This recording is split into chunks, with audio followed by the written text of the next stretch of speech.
সবাইকে জানাই শুভ জন্মাষ্টমীর অনেক ভালোবাসা। আশা করি তোমাদের সবার এই দিনটা ভালো কেটেছে। আমি তো কলকাতায় নেই, কিন্তু দেখো ঋতু আমাকে ভিডিও করে পাঠিয়েছে যে আন্টি কি সুন্দরভাবে ঠাকুরকে ভোগ দিয়েছে।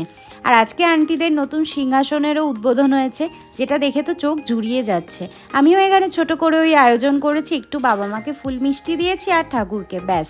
দুজন মিলে সন্ধেবেলা একটুখানি বেরিয়েছিলাম ঝুলন দেখতে যাব বলে। হ্যাঁ, ঠিকই শুনেছো তোমরা, ব্যাঙ্গালোরে ঝুলন উৎসব। তো গিয়ে তো আমি মন্ত্রমুগ্ধ হয়ে গেছি। এখানে যে এত সুন্দর ঝুলন হয় আমি তো জানতামই না। আর বাড়িতে এসে না আমি ভীষণভাবে মিস করছিলাম আন্টির বানানো সেই ভোগের খিচুড়িটা।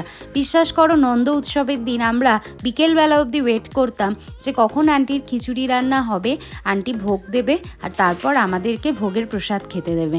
তো বানিয়েছিলাম আজকে একটুখানি সবজি খিচুড়ি, বেগুনি, পাঁপড় ভাজা, ব্যাস এইটা দিয়েই দুজন মিলে ডিনারটা করে নিলাম। এভাবেই কাটলো আমাদের জন্মাষ্টমী। দেখা হচ্ছে নেক্সট ব্লগে। সবাই ভালো থেকো, টাটা।